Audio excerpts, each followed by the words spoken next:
Order! Order! You are an incorrigible delinquent at times. Behave yourself, man!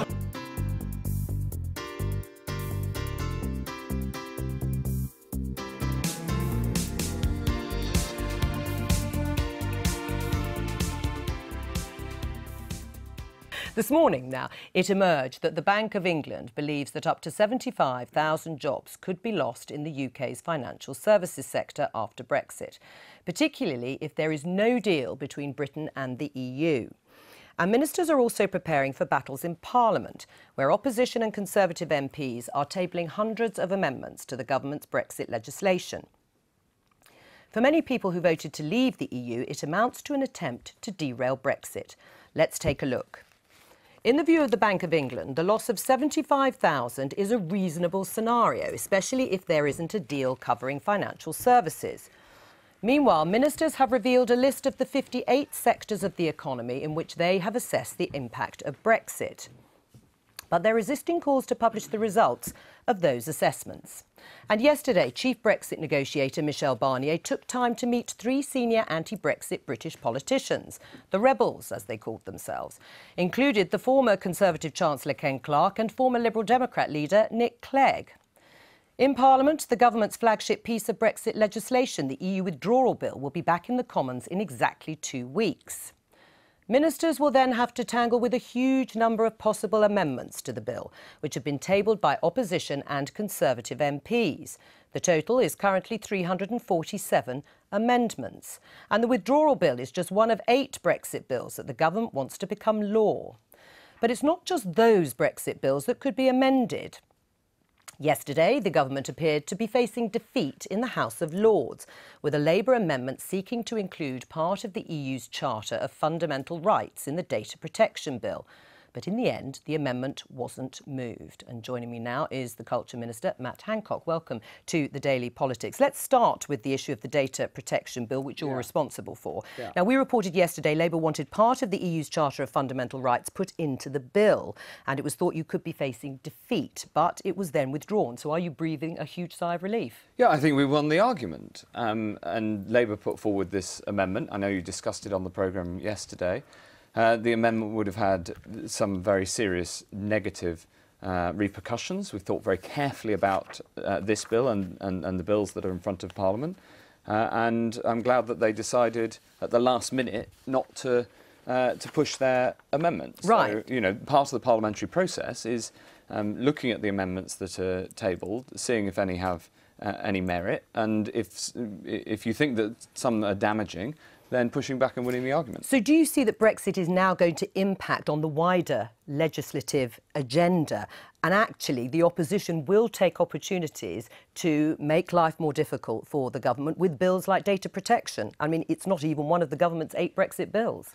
Well, no, but I suppose the data protection bill shows that Parliament is getting on with delivering important legislation as well as Brexit. Now, of course, the withdrawal bill is a serious piece of legislation and will take significant amount of parliamentary time to properly be scrutinised and of course by its nature. But actually the biggest piece of legislation in front of the Parliament at the moment is the Data Protection Bill. And that's bringing our data rules into the modern age and preparing us for this enormous digital transformation. So it shows that we're getting on with preparing the country for other things and improving in other areas, in this case giving people more privacy, but also allowing people to use this amazing new technology. And you claim you won the argument yesterday, and certainly it went through. But these sorts of skirmishes, and we discussed it yesterday, are nothing compared to what we're going to see when it comes to something like the EU Withdrawal Bill, which of course is the major Brexit bill. How worried are you by the numbers of Conservative rebels who are going to team up with the opposition parties like Labour, and in this case table 347 amendments between them? Well, it's normal that there's a lot of amendments on bills. Not 347. But clearly there's quite a lot here. I think that there'll be a debate. There's already been an enormous debate about it. But I'm pretty confident of getting it through. And the reason is this, that the fundamental feeling in Parliament is that the result of the referendum has to be respected. So people, no matter how they voted more than a year ago in the referendum, believe that we've got to deliver. But you accept there are different interpretations of that. So I say again, how worried are you by the perhaps 15 to 25 Conservative rebels who are saying they're prepared to team up with the opposition parties to defeat you? Well, I think that we've won. I think the government has won the argument on the core principle, which is that you have to respect the result of the referendum, no matter how people vote. So why are there 347 amendments? You haven't won any argument when it comes to the EU withdrawal bill. How are you going to deal with that? Well, amendment by amendment, and that all 347. Is that why it's been delayed? Well, no, because they get grouped.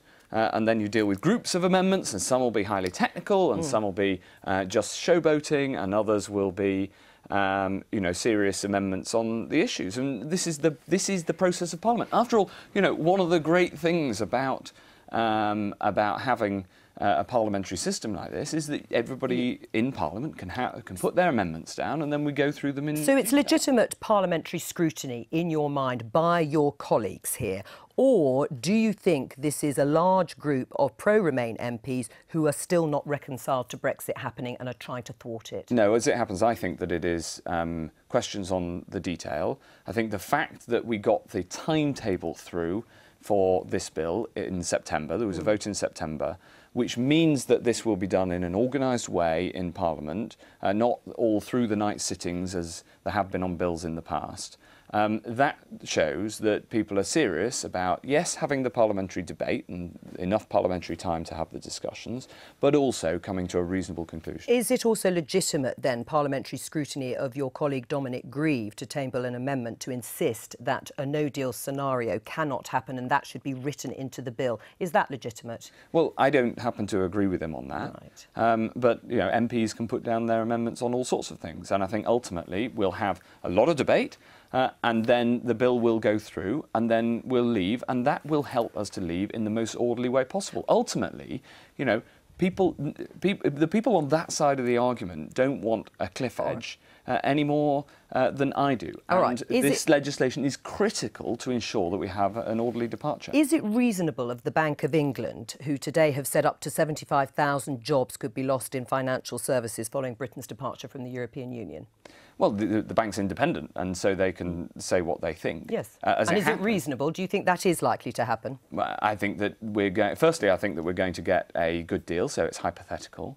But secondly, I think that Britain and the City of London are going to succeed after Brexit. I think we've seen that after the referendum decision. We've seen huge amounts of investment decisions into the UK. In fact, more than I expected at the time. Right.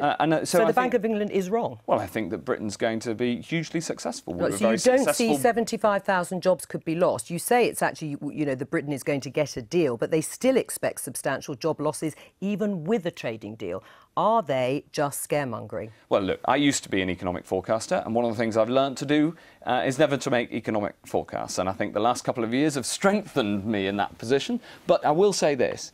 Britain is an incredibly strong country. We've had some excellent investments into the UK since the referendum, and we're going to make a success of it, and I'm confident that we can be an incredibly successful country, both in financial services and more broadly. In the tech area that I look after, we've had investments from almost all of the major companies. And you'll be able to do that even if the UK loses its special passporting rights. Banks will still be able to grow and the city will thrive. Well, as I say, I'm confident that we'll get a good deal. And that will include a financial deal with passporting rights. I'm confident that we will. Right. When we look at your area, there are assessments being done at the moment. Have you seen the assessment that's being done for the digital area post-Brexit? Well, there isn't a specific one around digital. Digital obviously affects huge swathes of the economy. Have you seen any of the assessments that have been done in departments? I've seen some of them as advice to ministers, and we get advice all the time, and it's a really important part of the decision-making process that civil servants can give me advice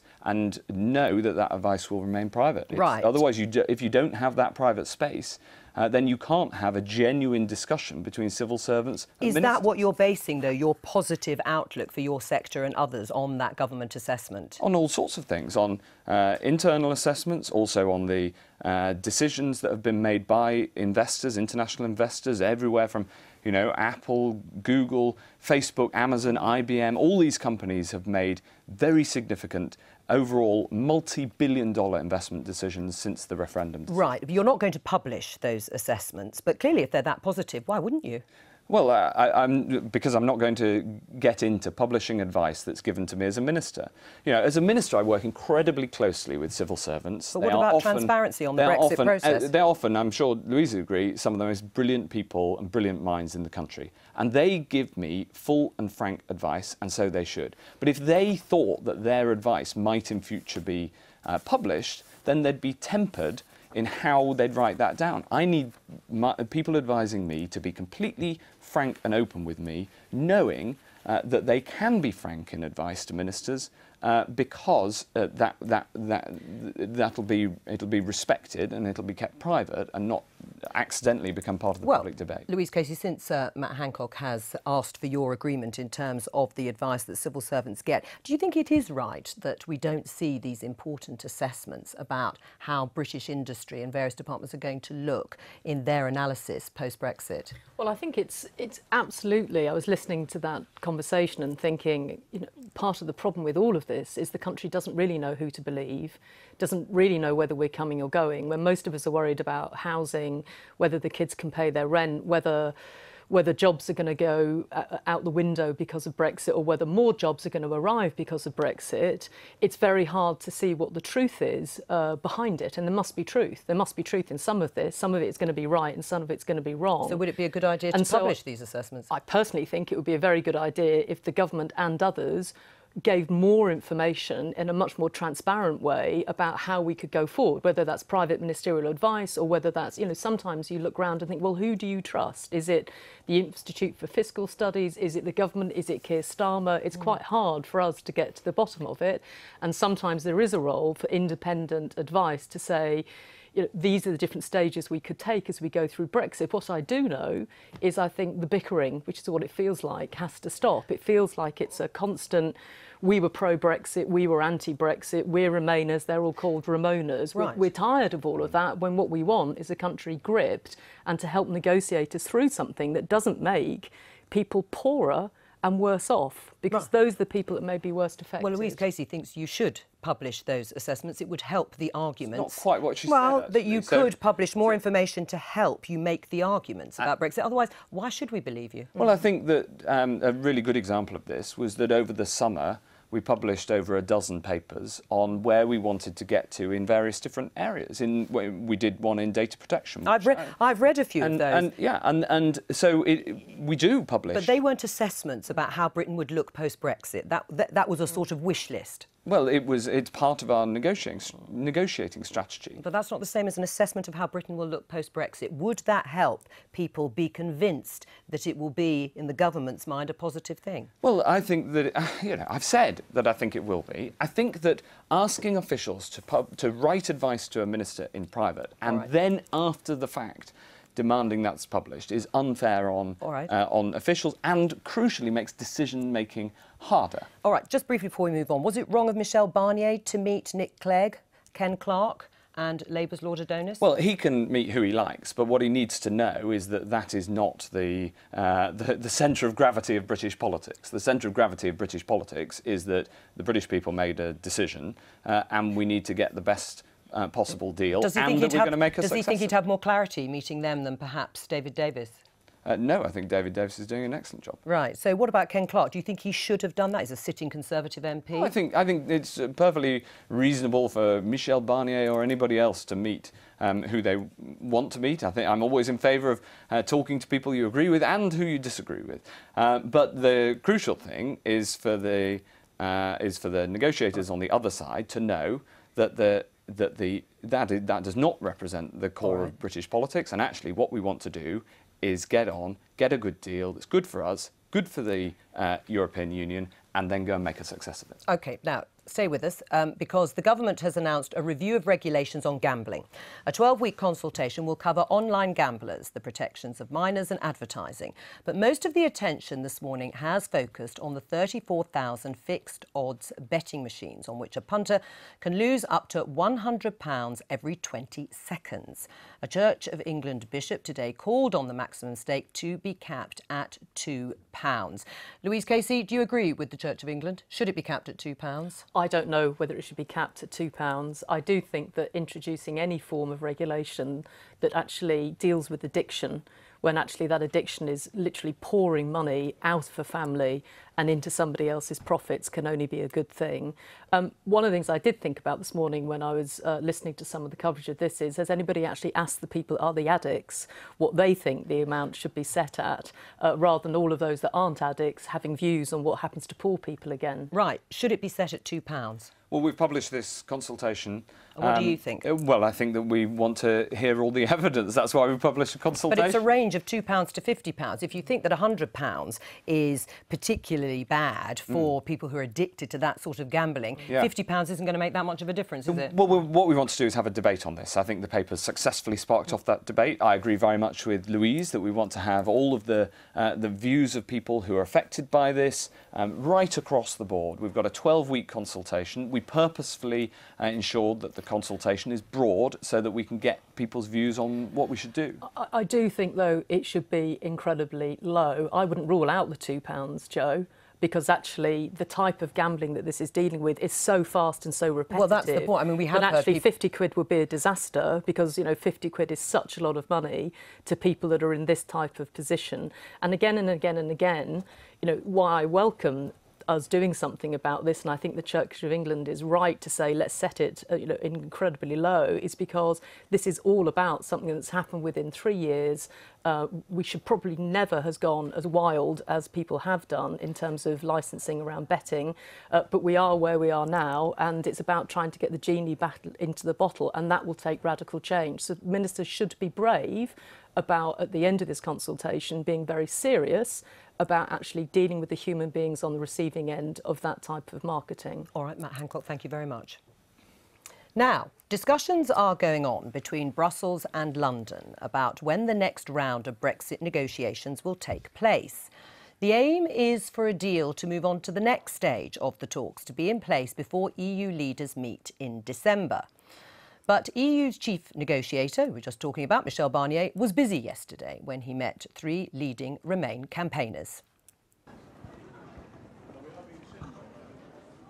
Hi, hello again. Hi, gentlemen. What brings you here today? We're going to see Michel Barnier and a few other people in the European Commission. Are you here to stop Brexit? If only we're that easy. No. We're here just to get a better understanding of what's going on. Ken, are you allowed to be here? Because this isn't government policy, is it? Government policy, not visiting Brussels. What will you be asking Mr. Barnier?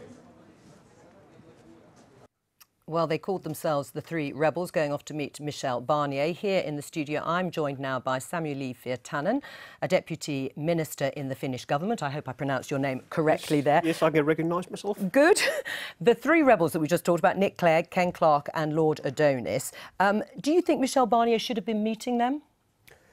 Well, it's up to Monsieur Barnier himself who he wants to meet up, and he's a nice man. I've seen him several times, and he's able to meet anybody. So, you think it will help the negotiations? That's another thing. Right. Well, that's another thing, really, and I think it's perhaps not ideal at this point of the negotiation round, but because you've previously alluded to divisions within the UK cabinet as one of the main problems in the Brexit talks. Well, in the government, and the EU knows that Theresa May has a slim majority. So is the EU actively trying to undermine Theresa May in these negotiations, in your mind?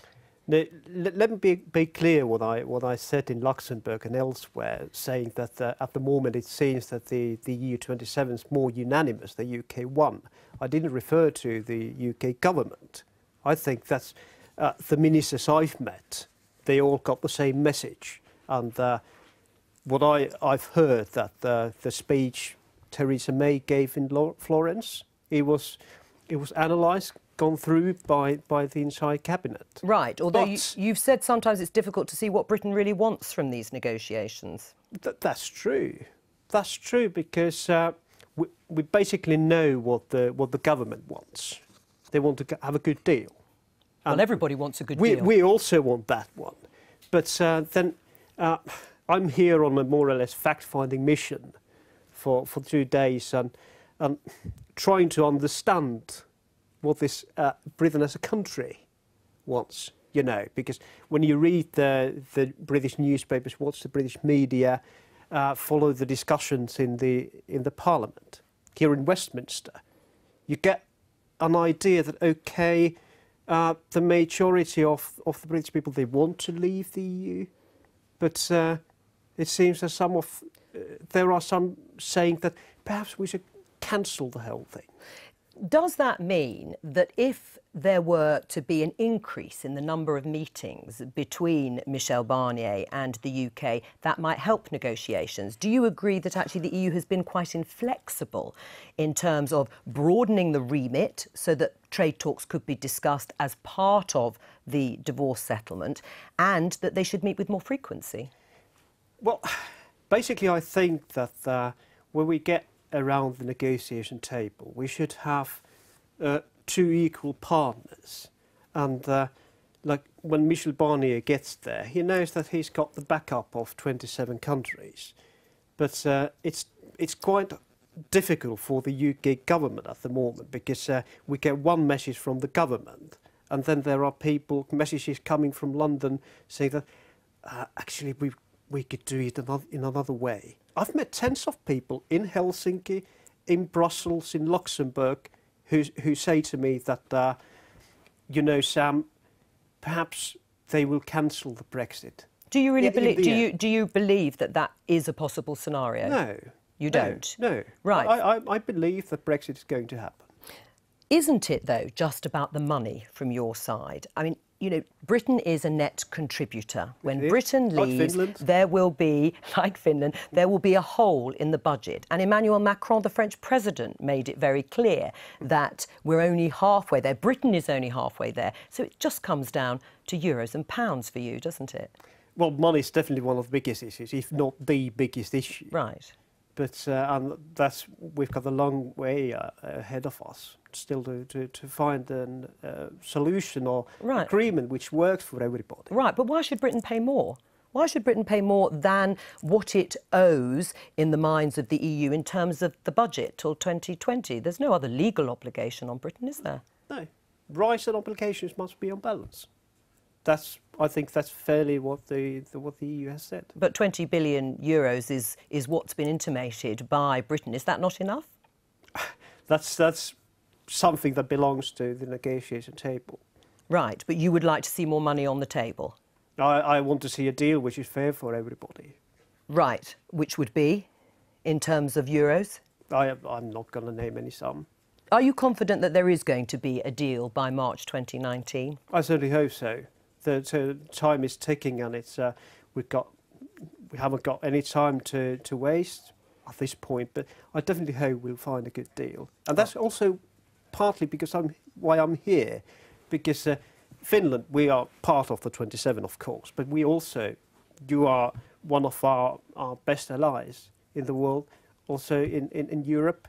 You're one of our biggest trading partners. You're very important and to European security and defence policy. We want to have that good, excellent relationship with you.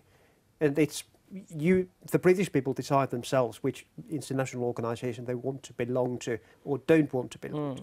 That's up to you. We just hope that we can intensify and even strengthen the relationship we have. Only a few years to wait to find out. Sam, thank you for coming in. Thank you.